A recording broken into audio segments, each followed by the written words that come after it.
Et c'est le moment de l'histoire de la semaine avec Frédéric Pommier. Bonsoir Frédéric. Bonsoir. Et vous revenez sur ce mariage hors du commun qui a eu lieu à Notre-Dame de Paris. Notre-Dame de Paris, l'un des monuments les plus visités du pays, qui dans le passé a vu s'unir pléthore de têtes couronnées, la reine d'Écosse, Marie Stuart, et François II de France, Henri IV et Marguerite de Valois, comme Napoléon III et l'impératrice Eugénie. Par la suite, il est arrivé qu'on célèbre également des mariages privés dans la cathédrale, mais aucun ne s'y était déroulé depuis maintenant 30 ans, notamment à cause de la présence des touristes. Pourtant, samedi dernier, c'est ici que se sont mariés Jade et Martin Lawrence.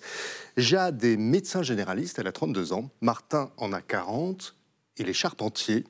Et il compte parmi les 2000 ouvriers et artisans qui ont œuvré à la reconstruction de l'édifice dont le toit a été partiellement détruit par le terrible incendie de 2019. Martin Lawrence, j'ai pu échanger avec lui au téléphone hier. Il est né en Lorraine et il est devenu charpentier en 2004. 7 ans plus tard, il rejoint le collectif monté par l'un de ses amis dans le Périgord noir, les Copacabana. On aime bien.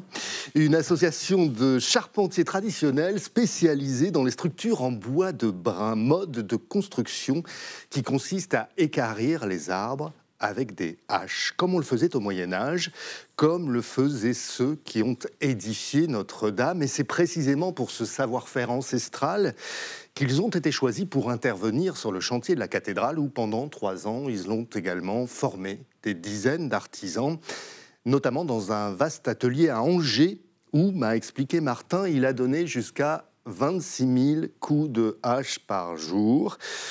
Et c'est là, au début du printemps 2023, qu'il a eu une révélation, l'envie de se marier à Notre-Dame de Paris. Se marier avec Jade, qu'il a rencontrée à Chamonix en 2018, alors qu'ils faisaient tous les deux de l'escalade.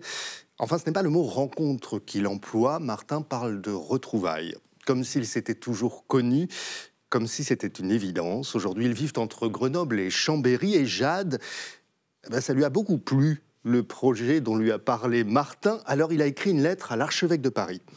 Il a fait part de sa demande et contre toute attente, à titre exceptionnel et en remerciement des services rendus, l'archevêque a dit oui.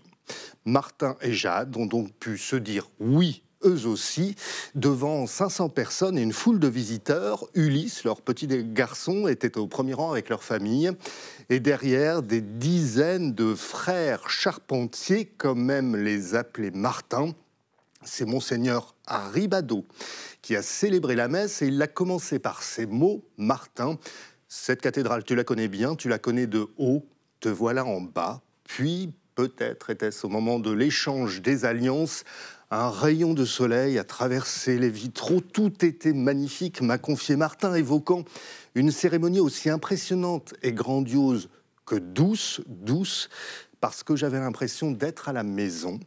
Ensuite, il y a eu la liesse sur le parvis, les applaudissements, et puis la haie d'honneur des amis et collègues, hache à la main brandie dans le ciel parisien. Alors, un charpentier, le métier du Père de Jésus, qui se marie à Notre-Dame, cathédrale dédiée à la Mère de Jésus, après avoir œuvré pour qu'elle renaisse de ses cendres, on dira qu'on a là tous les éléments d'un merveilleux conte de fées.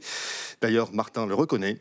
Samedi, avec Jade, ils ont eu l'impression de vivre dans un conte. Depuis, ils ont un peu du mal à toucher terre, mais commencent à penser à leur voyage de noces. Ce sera l'année prochaine. Ils n'ont pas encore choisi leur destination.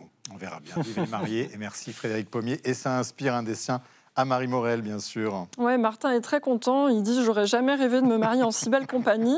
Mais ma femme était pas mal non plus. Voilà. C'est bien. Attention aux flammes de la passion. Merci Marie.